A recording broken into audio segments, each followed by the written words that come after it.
Hello, नमस्कार, आदाब, प्रणाम, सत श्री अकाल। कैसे हैं आप लोग? उम्मीद है कि आप सब बहुत अच्छे होंगे। और आज के क्लास में आज हम लोग क्लास 10th के फिजिक्स का जो चैप्टर हमारा चल रहा है, चैप्टर नंबर 3 इलेक्ट्रिसिटी, उसी का लेक्चर नंबर 2 पढ़ने वाले। ठीक है। इससे पिछले लेक्चर में हमने पिछले लेक्चर में हमने विद्युत धारा और विद्युत आवेश, इस दोनों का कंसेप्ट पूरी तरह से पढ़ लिया था। ठीक है। और आज के लेक्चर में हम लोग इससे आगे पढ़ने वाले हैं। ठीक है। तो इससे आगे सबसे पहले आपका जो टॉपिक है वो क्या है, तो वो हमारा है इलेक्ट्रॉन की संख्या के पद में विद्युत धारा। ठीक है। इलेक्ट्रॉन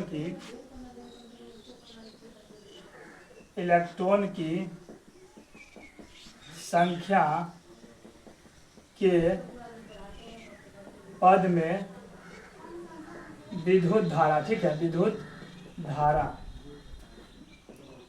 यानी इलेक्ट्रॉन की संख्या के पद में विद्युत धारा हम लोग पढ़ने जा रहे हैं। ठीक है।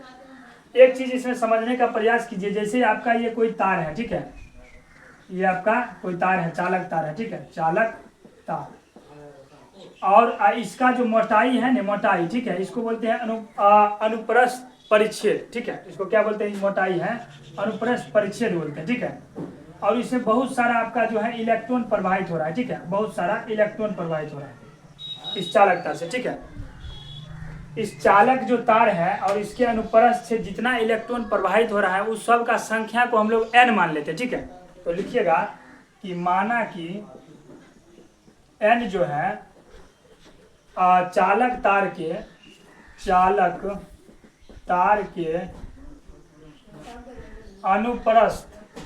अनुप्रस्थ परिच्छेद से प्रवाहित इलेक्ट्रॉन की संख्या है। ठीक है। हम लोग मान लिए कि कोई चालक तार है, ठीक है, उससे जितना इलेक्ट्रॉन प्रवाहित हो रहा है उसके संख्या को हम लोग n मान लिए। ठीक है। अब एक चीज आप गौर कीजिएगा कि एक इलेक्ट्रॉन पर जो आपका आवेश होगा वो होता है 1.6 × 10⁻⁻⁻⁰ कूलम। ठीक है। तो इस चीज को लिखिएगा कि चूंकि एक इलेक्ट्रॉन पर प्रवाहित या एक इलेक्ट्रॉन पर आवेश का परिमाण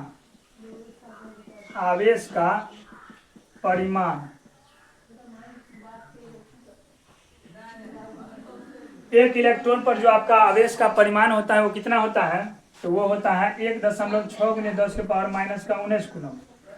और चूंकि एगो इलेक्ट्रॉन पर इतने परिमाण, ठीक है, तो इसमें अगर पूरा इलेक्ट्रॉन का संख्या हम लोग n माने हैं तो n इलेक्ट्रॉन पर कितना होगा? तो n × 1 पर जितना आवेश है उतना। ठीक है। तो लिखिएगा कि चालक तार के, ठीक है, चालक तार के अंदर प्रवाहित इलेक्ट्रॉन का कुल आवेश, इलेक्ट्रॉन का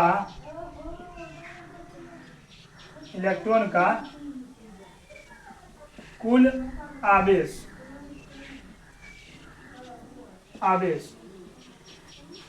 चूंकि एक इलेक्ट्रॉन पर इतना आवेश होता है, पूरा इलेक्ट्रॉन का संख्या n मान लिए हैं, तो n पर कितना होगा? यानी आवेश को बोलते हैं Q। ठीक है। तो Q बराबर हो जाएगा n × में एक इलेक्ट्रॉन पर आवेश। तो Q बराबर आपका क्या आया? Ne। ठीक है, Q बराबर Ne आया। अब एक चीज गौर कीजिएगा कि अगर इस अनुप्रस्थ परिच्छेद जो है उसमें जो प्रवाहित इलेक्ट्रॉन हो रहा है, ठीक है, उसको प्रवाहित होने में अगर लगा समय t होगा तो विद्युत धारा से हम लोग क्या समझ सकते हैं? देखिए यहाँ पर, यदि इलेक्ट्रॉन को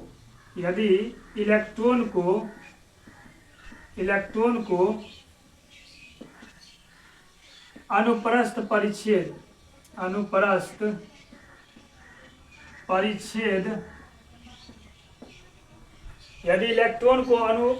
परिच्छेद से प्रवाहित होने में लगा समय t हो तो विद्युत धारा यानी I बराबर क्या होगा।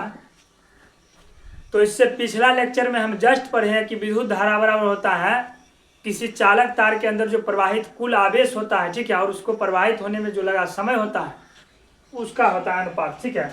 तो I बराबर हो जाएगा कुल आवेश बट्टा में कुल समय, ठीक है। तो आपका I बराबर यहाँ पर निकल के आ गया Q बट्टा में T, ठीक है। अभी जस्ट हम Q यानी आवेश बराबर क्या पढ़े हैं N इंटू E, ठीक है। तो इसको आगे लिखिएगा, चूंकि I बराबर Q बट्टा T हुआ, I बराबर Q बट्टा T, तो I बराबर हम लोग NE या बट्टा में T लिख सकते हैं, ठीक है। इस T को थोड़ा ऊपर कर लीजिए, हाँ, यहाँ पर बगल लिख लीजिएगा, चूंकि Q बराबर क्या होता है NE, ठीक। चलिए, तो आपका जो है फॉर्मूला कुल मिलाकर के यहाँ पर दूगो आया, ठीक है। देखो, तो आवेश बराबर N इंटू ई, जहाँ N आपका क्या हुआ, तो अनुप्रस्थ परिच्छेद में प्रवाहित इलेक्ट्रॉन का संख्या होगा। E क्या हुआ, इस चीज को भी यहाँ पर लिख लीजिएगा कि जहाँ N बराबर क्या हुआ, तब अनुप्रस्थ परिच्छेद में प्रवाहित इलेक्ट्रॉन की संख्या,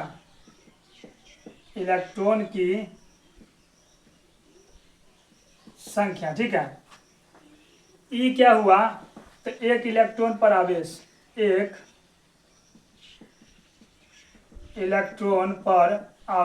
ठीक है। T क्या हुआ, तो लगा समय। अच्छा, एक इलेक्ट्रॉन पर आवेश कितना प्रवाहित होता है, तो हम लिखा दिए हैं कितना होता है, 1.6 गुने 10⁻⁻⁹, ठीक है। और ऋणात्मक आवेश प्रवाहित होगा, ठीक है, याद रखिएगा।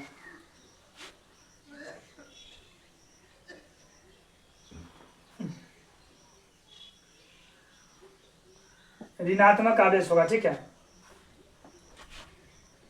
चलिए, अब इसमें यहाँ पर आपका एक सवाल पूछा जाता है, ठीक है, कि एक कूलम्ब आवेश में प्रवाहित इलेक्ट्रॉन का संख्या कितना होगा, ठीक है। इस सवाल यहाँ पर एक लिखिएगा कि एक कूलम्ब आवेश में प्रवाहित इलेक्ट्रॉन की संख्या क्या है, संख्या बताइए, ठीक है। इसमें देखिए, एक कूलम्ब आवेश है यानी Q बराबर आपका दिया गया है कितना, 1 कूलम्ब, ठीक है। और फिर तो आपको बोल रहा है N बराबर क्या होगा, यानी प्रवाहित इलेक्ट्रॉन का संख्या क्या होगा। तो अभी जस्ट बताए हैं Q बराबर क्या फॉर्मूला होता है, चूंकि Q बराबर क्या होता है NE, हमारा Q कितना दिया गया है, 1 दिया गया, ठीक है। एक कूलम्ब दिया गया है, N का जगह N, I इंटू इलेक्ट्रॉन 1.6 × 10⁻⁻⁹ होता है, ठीक है, माइनस में।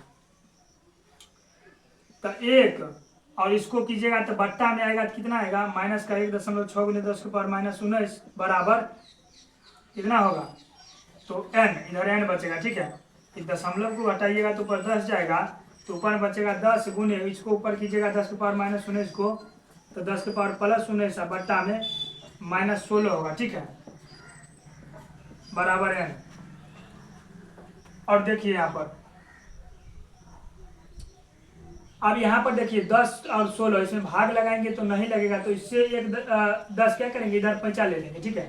तो 10 गुने ये कितना हो जाएगा, 10 है तो पहले 100 गुने 10 के पावर यहाँ 19 है, तो सिर्फ 18 बचेगा, बट्टा में 16, ठीक है, बराबर N। इससे आगे यहाँ पर देखिएगा, अब इसको और इसको काटिएगा तो कितना आएगा, तो 6.25 आएगा, ठीक है। 16 × 96 दशमलव, उधर बचेगा 4 पर 0 40, 16 दूना 32, फिर 8 पर 0 80, 16 5 80 गुने 10 के पावर कितना हो जाएगा, 18, बराबर N, ठीक है।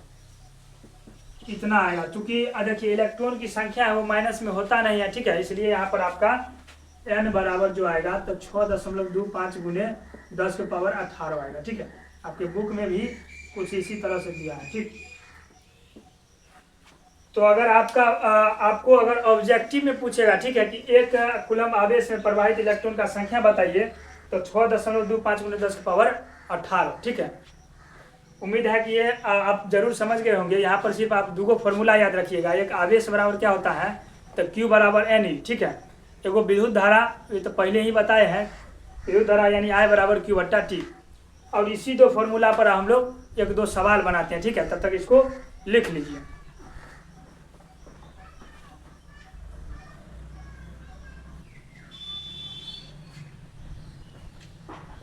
चलिए, आपका पहला सवाल है इसमें कि 6.25 × 10⁻18 इलेक्ट्रॉन, यानी इलेक्ट्रॉन का संख्या दिया गया है, n का मान दिया गया है, ठीक है। तो n बराबर आप लिखिएगा 6.25 × 10⁻18 इलेक्ट्रॉन का संख्या है, ठीक है। या यहाँ आप ऐसे लिख लीजिएगा कि इलेक्ट्रॉन का संख्या, इलेक्ट्रॉन की संख्या आपका कितना दिया गया है, यानी n का मान, तो 6.25 × 10⁻18, ठीक है। इतना इलेक्ट्रॉन किसी चालक के एक सिरा से दूसरा सिरा तक 5 सेकंड में प्रवाहित होता है, यानी समय भी दिया गया है, ठीक है। समय आपका कितना दिया गया है, प्रवाहित होने में लगा समय बराबर 5 सेकंड, ठीक है। तो चालक में प्रवाहित होने वाली धारा का मान ज्ञात करें। I आपको निकालना है, प्रवाहित धारा I आपको निकालना है। एक चीज याद रखिएगा कि एक इलेक्ट्रॉन पर आवेश कितना होता है, तो 1.6 ×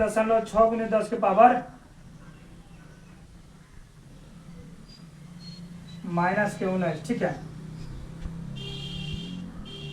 एक इलेक्ट्रॉन पर आवेश 1.6 × 10⁻⁻⁹ कूलम होता है, ठीक है। अब देखिए, चूंकि विद्युत धारा बराबर I बराबर होता है Q/T, ठीक है। तो Q का मान तो आपका दिया नहीं है, तो Q को हम लोग बदल देंगे, ठीक है। I बराबर Q की जगह NE या /T करेंगे, चूंकि Q बराबर क्या होता है, NE होता है, बगल में लिख दीजिएगा, ठीक है। अब I बराबर देखिए यहाँ पर ध्यान से, N हमारा कितना दिया गया है, तो 6.25 × 10⁻18 गुने एक इलेक्ट्रॉन पर आवेश आपका कितना होता है, तो 1.6 × 10⁻⁻⁹, ठीक है, बट्टा में समय आपका कितना दिया गया है, तो 5 दिया गया, ठीक है। इतना आप कर लिए। इसको करने के बाद इससे अगला स्टेप देखिए, यहाँ पर इसको आप उड़ाइएगा तो नीचे में आपका इससे आगे 2 अंक है, तो 2 को 0 यानी 100 गुने इसको उड़ाइएगा तो आपका एगो 10 आएगा नीचे, ठीक है। दशमलव को उड़ाइएगा तो ऊपर में आपका कितना बचेगा, तो ध्यान से देखिए, ऊपर में आपका बचेगा 625 गुने 10⁻18 गुने 16 गुने 10⁻⁻�19 बट्टा नीचे में कितना बचेगा, तो 1000 गुने में 5, क्योंकि यहाँ पर 2 0 है और 1 0 यहाँ, 1000 हो गया गुने में 5। अब यहाँ पावर देखिए 18 है और यहाँ -19 है, तो आपका माइनस का 1 पावर ऊपर में बचेगा, ठीक है। तो इसको लिखिएगा 625 गुने 16 गुने 10⁻⁻1 और बट्टा आपका 5 गुने में 1000। अच्छा देखिए, 10⁻⁻1 है, तो इसको आप नीचे ला सकते हैं, ठीक है, क्योंकि 10⁻⁻1 जो होता है 1/10 के बराबर होता है, ठीक है। तो इसको आप नीचे लाइएगा तो आपका कितना बचेगा। अच्छा पहले यहाँ पर काट दीजिए थोड़ा सा, ठीक है, तब उसको नीचे लाइएगा। 5 से इसको काटिएगा तब 5 एकम 5, 5 दूना 10 और 5 25, यानी 125 गुने 16 और बट्टा में 1 2 3 4, 1 0 यहाँ से कर दिए नीचे, ठीक है। 25 से काटिएगा तो 25 चौका 100 हो गया ये, और 2 0, 25 5 125, ठीक है। 5 से काटिएगा तो 5 8 40, 80 बचेगा, ठीक है। 16 से काटिएगा 16 एकम 16 और 16 5 80, यानी I का जो मान आया आपका 1/5 आया, और इस 1/5 को हम लोग 0.5 दूना 10 0.2 एम्पियर लिख सकते हैं, ठीक है। ये आपका पहला सवाल था, ठीक है। चलिए अब हम लोग दूसरा सवाल पर चलते हैं, तब तक इसको लिख लीजिए।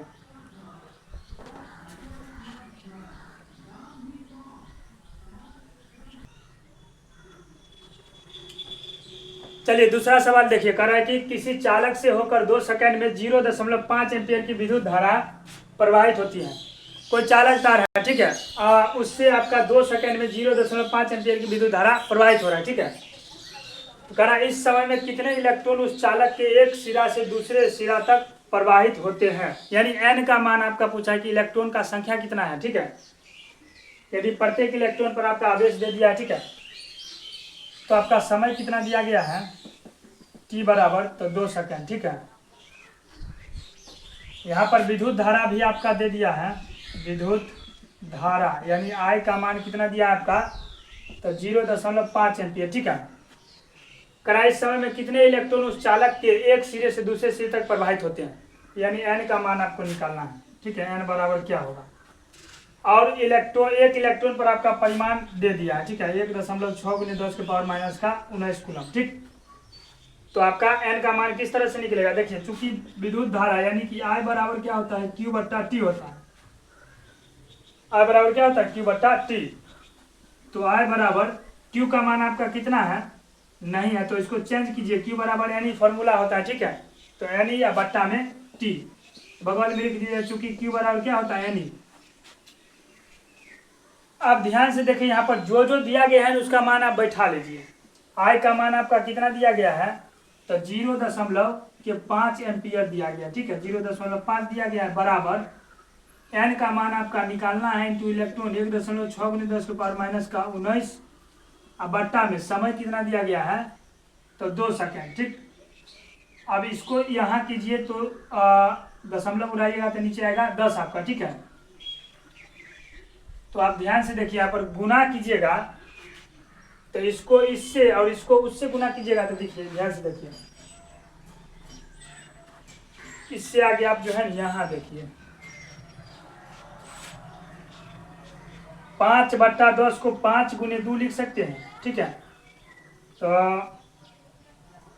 5 × 2 बराबर उस साइड क्या हो जाएगा, तो 10 × n × 10 × n × 1.6 × 10⁻⁻�19, ठीक है। अभी आपका 10 हो गया, 10 बराबर 10 × n × 1.6 × 10⁻⁻19, 10 से 10 गया, यहाँ बचा 1। अब बट्टा में आप क्या कीजिएगा, इस पूरे को कर दीजिए, 1.6 × 10⁻⁻⁻19 बराबर आपका n आ गया, ठीक है। इसको सेम टू सेम वही कीजिए, दशमलव उड़ाइएगा तो ऊपर 1 0 जाएगा, तो ऊपर 1 था तो 10 हो गया, ठीक है। इसको ऊपर ले जाइएगा तो 10 × 10⁻+19 हो जाएगा, बटा 16 बराबर n। अब इसमें से 1 लीजिएगा तो 100 × 10 यहाँ पर 18 ही बचेगा, क्योंकि 1 0 हम इस साइड घसका दिए तो 100 बन गया ये, ठीक है, बराबर 16 बराबर n बटा में 16, ठीक है। काटिएगा इसको तो 6.25 × 10⁻18 इलेक्ट्रॉन कुल मिलाकर के आ जाएगा, ठीक है। तो ये आपका जो है दूसरा सवाल था, ठीक है। इससे आगे हम एक टॉपिक है विद्युत विभवांतर, ठीक है, उसको पढ़ेंगे, तब तक इसको पहले मिटा देते हैं एक बार, ठीक है। चलिए इसको लिख लीजिए।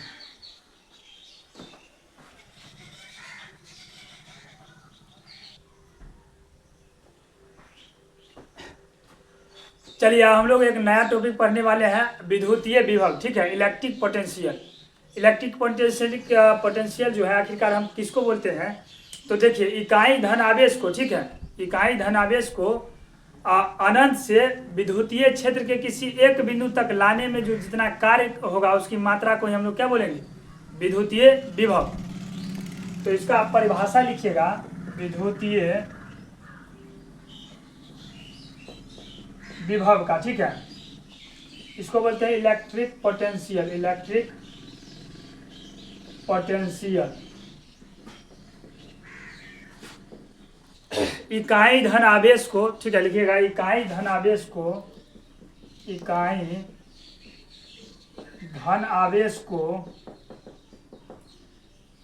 इकाई धन आवेश को विद्युतीय क्षेत्र के, सॉरी, इकाई धन आवेश को अनंत से विद्युतीय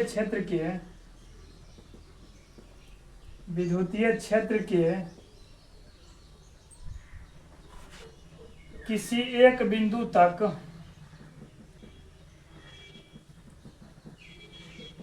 बिंदु तक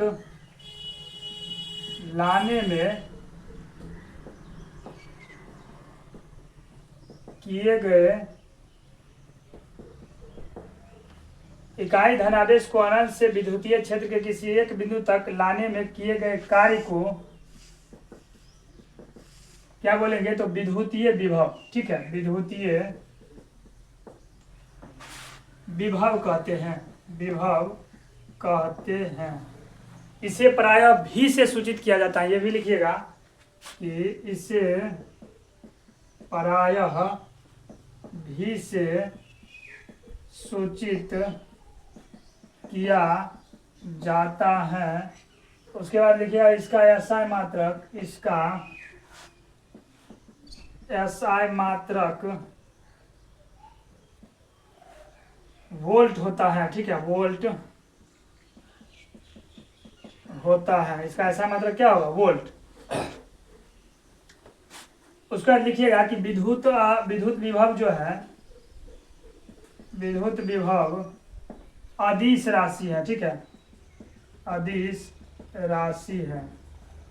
इस सबसे ऑब्जेक्टिव पूछ देगा कि विद्युतीय विभव सदिश है या अदिश है, तो ये आपका क्या है? अदिश राशि है।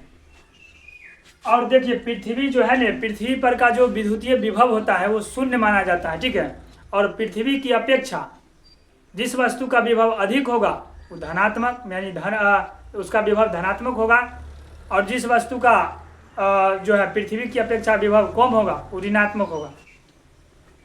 तो इस चीज़ की लिखिएगा, ये भी चीज़ लिखिएगा कि पृथ्वी का विभव शून्य माना जाता है। ठीक है, शून्य माना जाता है।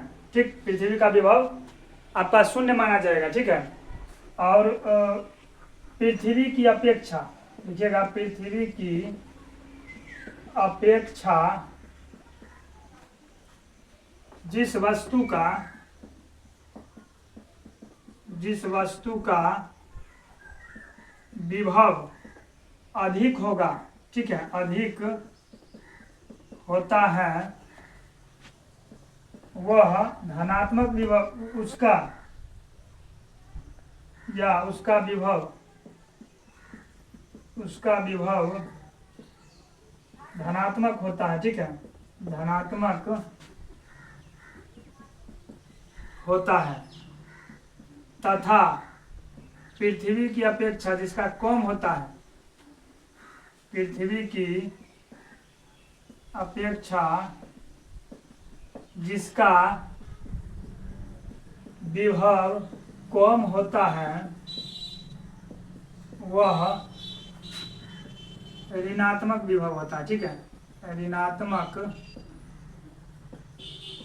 विभव होता है। ठीक, यानी पृथ्वी का तो विभव शून्य होगा। ठीक है, लेकिन पृथ्वी की अपेक्षा जो ज्यादा होगा वो धनात्मक, उसका विभव धनात्मक, और जो कम होगा उसका ऋणात्मक। ठीक है, इसके बाद आपका जो है एक टॉपिक और आता है विभवांतर। विभवांतर किसको बोलेंगे? उसको आप जो है ना यहीं पर लिखिएगा विभवांतर, या इस साइड कीजिएगा।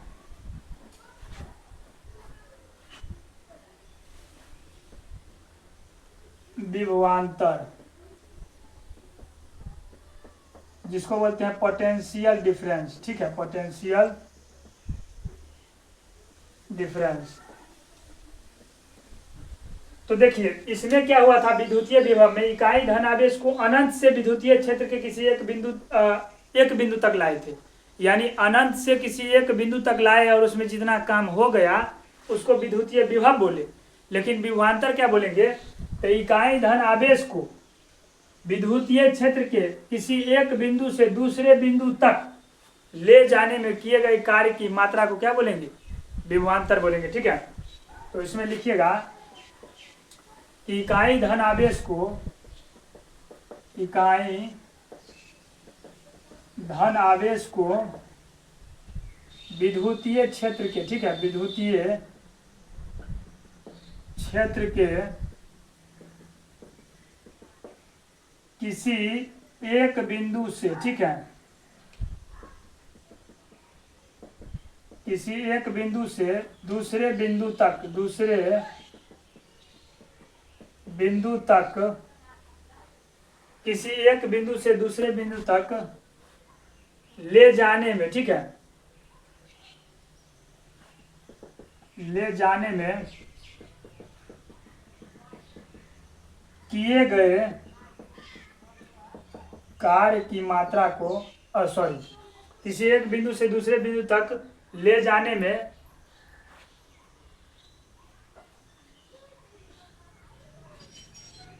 इकाई धनावेश को विद्युतीय क्षेत्र के एक बिंदु से दूसरे बिंदु तक ले जाने में किए गए कार्य की मात्रा को, ठीक है, कार्य की मात्रा को विभवांतर कहते हैं, ठीक है, विभवांतर कहते हैं। अच्छा, विभवांतर का भी ऐसा मात्रक क्या होगा, वोल्टेज होगा, ठीक है, विभवांतर का ऐसा मात्रक लिखिएगा, विभवांतर का ऐसा मात्रक वोल्ट होता है, ठीक है, वोल्ट होता है, ठीक, इसे भी हम लोग भी से सूचित करते हैं, ठीक है। अब विभवांतर भी क्या है आपका, अदिश राशि है, ठीक। चलिए, इतना हो गया। अब एक चीज यहां पर और लिखिएगा,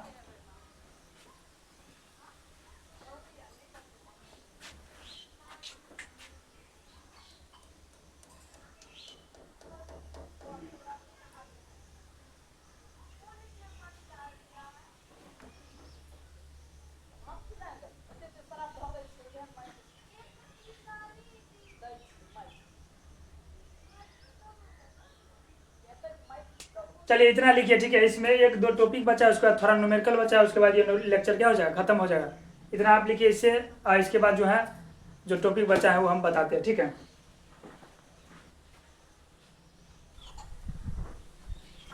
चलिए, आपका एक टॉपिक थोड़ा छोटा सा बच गया था, इसका फॉर्मूला कैसे लिखेंगे, देखिए यहाँ पर लिखिएगा कि यदि क्यू कूलम्ब आवेश को, ठीक है, क्यू कूलम्ब आवेश को एक बिंदु से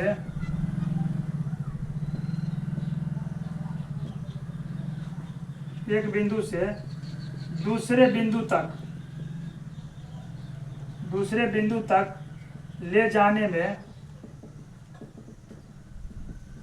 किया गया कार्य W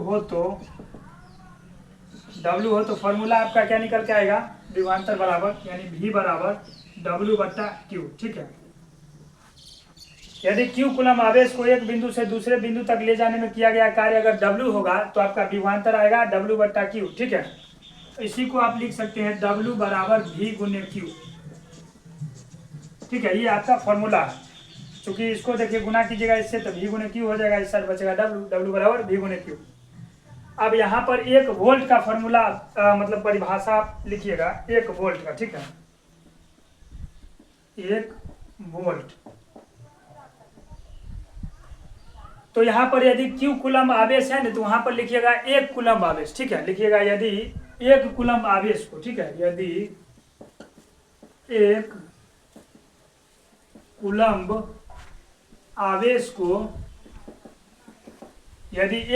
आवेश को एक बिंदु से, इसको थोड़ा लंबा जाने दीजिए, ठीक है, चलिए, यदि एक कूलम्ब आवेश को एक बिंदु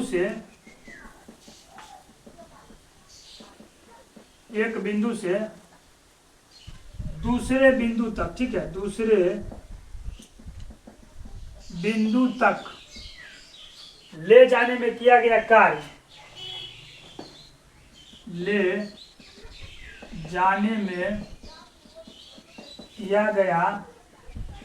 कार्य, यहाँ पर लिखे थे W जूल, यहाँ पर लिखिए 1 जूल, ठीक है, किया गया कार्य 1 जूल हो तो उसका मान 1 वोल्ट होता है, ठीक है, 1 वोल्ट होता है। और देखिए विभवांतर को जो है ना हम लोग वोल्ट मीटर से नापते हैं, ठीक है, ये भी लिख लीजिएगा नोट में दे करके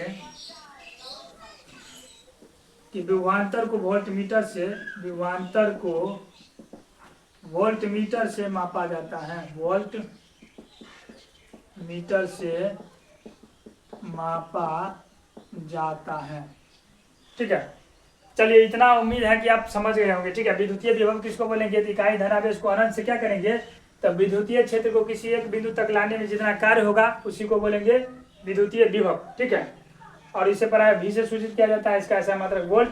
अब विद्युत क्या, ये जो क्या है, ये विद्युतीय विभव अदिश राशि है। ठीक है, चलिए,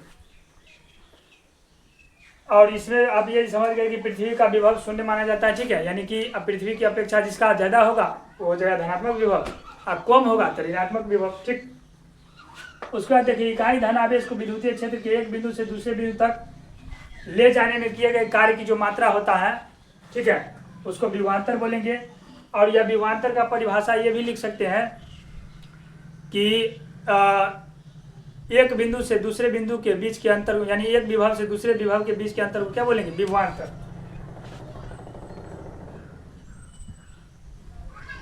या दो विभवों के बीच के अंतर को विभवांतर बोलते हैं। ठीक है, ये भी लिख लीजिएगा, नोट में यहीं पर लिख लीजिएगा, नोट दे करके कि दो विभवों के बीच के अंतर को, दो विभवों के बीच के अंतर को, बीच के अंतर को विभवांतर कहते हैं। ठीक है, कहते हैं। दो विभवों के बीच के अंतर को क्या बोलेंगे? विभवांतर। ठीक है, या ये लिखिएगा इकाई धन आवेश को विद्युतीय क्षेत्र के किसी एक बिंदु से दूसरे बिंदु तक ले जाने में किए गए कार्य की मात्रा को विभवांतर कहते हैं। ठीक है, उसके बाद देखिए इसका फॉर्मूला क्या है। यदि Q कूलम्ब आवेश को एक बिंदु से दूसरे बिंदु तक ले जाने में किया क्या W होगा, तो फॉर्मूला विभवांतर बराबर W बट्टा Q, यानी कि W बराबर V गुने Q। ये फॉर्मूला आप याद रखिएगा। इस पर जो है हम लोग एक दो न्यूमेरिकल भी बताएंगे। ठीक है, एक वोल्ट वही है, Q कूलम्ब आवेश है तो एक कूलम्ब आवेश लिखिए। ठीक है, और एक बिंदु से दूसरे बिंदु तक ले जाने में किया कार्य आपका 1 जूल होगा, तो उसका मान आपका 1 वोल्ट हो जाएगा। ठीक है, विभवांतर को वोल्ट मीटर से मापा जाता है। ये भी आया है, इसमें पूछ देता है ऑब्जेक्टिव में। ठीक है, कि विभवांतर को किससे मापेंगे? तो वोल्ट मीटर से। ठीक, चलिए इसको आप लिख लीजिए, इससे आगे हम लोग चलते हैं।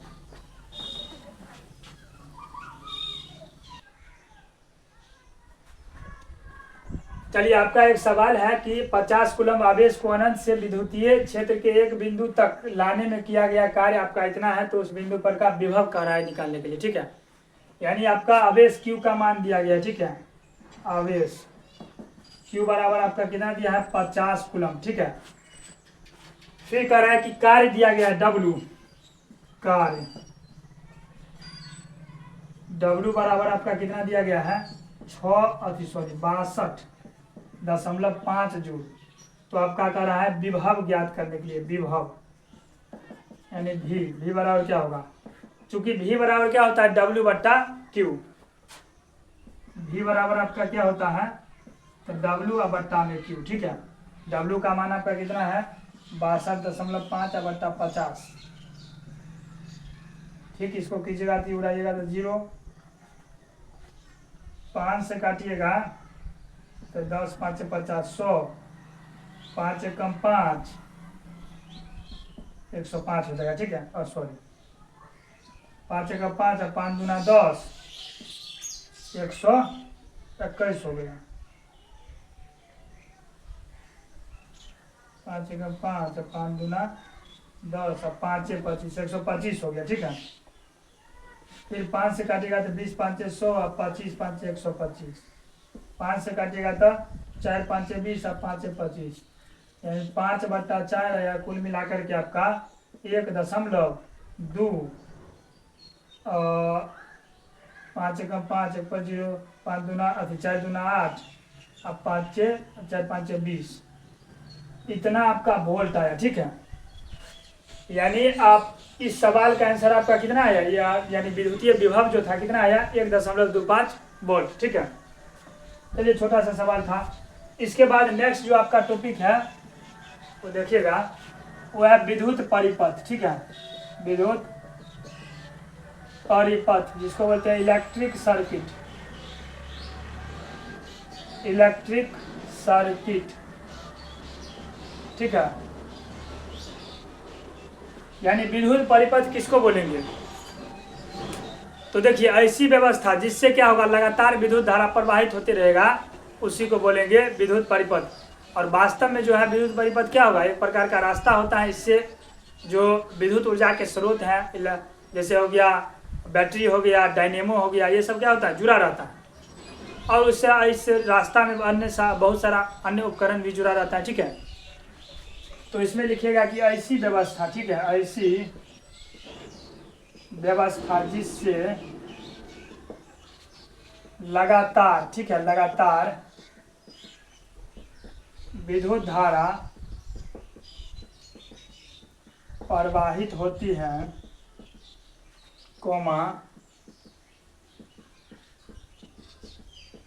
विद्युत परिपथ कहलाता है। ठीक है, कहलाता है। ये भी लिखिएगा कि वास्तव में विद्युत परिपथ, वास्तव में विद्युत परिपथ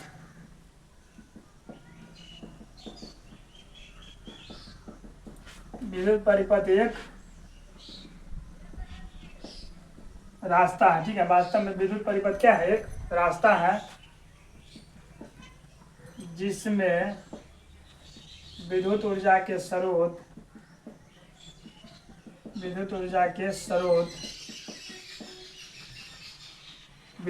स्रोत में सेल हो गया, बैटरी हो गया, सबसे विद्युत ऊर्जा निकलता है। ठीक है, सेल, बैटरी, डायनेमो हो गया, डायनेमो इत्यादि क्या होता है, जुड़ा रहता है। ठीक है, जुड़ा रहता है। और इस परिपथ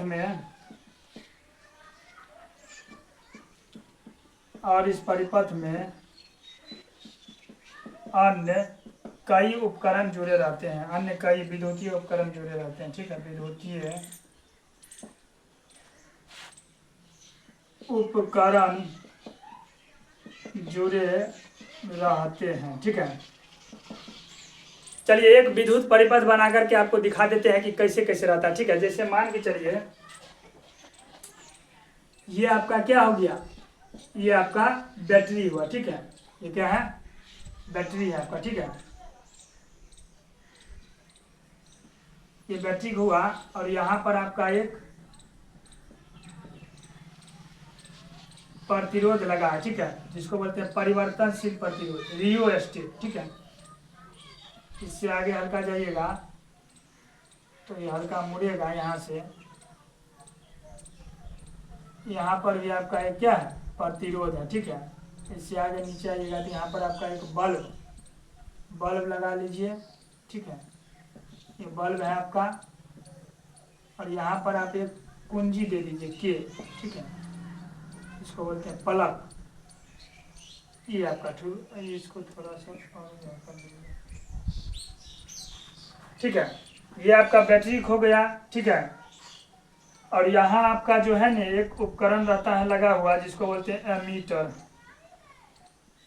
एमीटर विद्युत धारा को मापने का काम यही करता है। ठीक है, और इसके ऊपर एक रहता है जिसको बोलते हैं वोल्ट मीटर। ठीक है, ये कुल मिलाकर के आपका एक विद्युत परिपथ ठीक ठाक बन गया। ठीक है, इसमें आपको ये लैंप हो गया। ठीक है, lamp.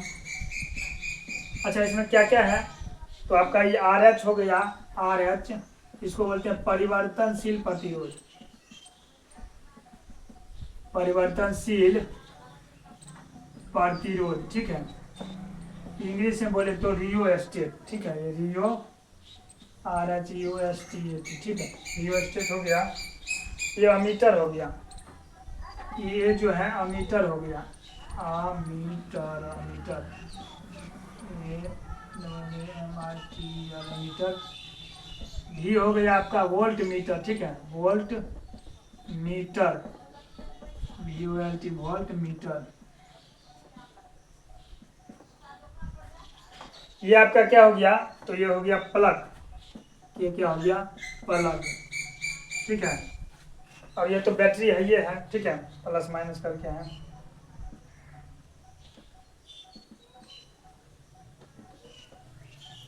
Minus plus, minus plus, तो कुल मिलाकर के यही। अच्छा, ये जो है अमीटर है, वो परिपथ में आपका कितना धारा प्रवाहित हो रहा है, इस चीज को मापता है। ठीक है, तो कुल मिलाकर के आज का जो लेक्चर था हम लोग यहाँ तक रहने देते हैं। ठीक है, इससे आगे जो भी है वो हम लोग नेक्स्ट लेक्चर में पढ़ेंगे, ठीक है। उम्मीद है कि इतना तक आप ये चैप्टर नंबर 3 इलेक्ट्रिसिटी का समझ गए होंगे, ठीक है। ज़्यादा इसमें कुछ नहीं बताए हैं, ठीक है। आपका जो है शुरू में बताए थे 1-2 फार्मूला, Q बराबर NE और I बराबर Q/T, वो एक ही था। उससे संबंधित जो 1-2 न्यूमेरिकल बताए, और उसके बाद आपका विद्युत जो विभव, उसके बाद विभवांतर, उसके बाद लास्ट में आपका इस थ्योरी में विद्युत परिपथ बताए। सिर्फ यही 3-4 टॉपिक इसमें बताए हैं, ठीक है। उम्मीद है कि ये सब आपको बहुत अच्छे से समझ आ गया होगा, ठीक है। और इससे नेक्स्ट लेक्चर में इस चैप्टर का जो भी थ्योरी है वो हम लोग पढ़ने वाले हैं, ठीक है। तब तक के लिए खुश रहिए, मस्त रहिए, मुस्कुराते रहिए, गुनगुनाते रहिए और हमारे साथ पढ़ते रहिए RKMS के ऑनलाइन लर्निंग प्लेटफॉर्म पर, ठीक है। धन्यवाद।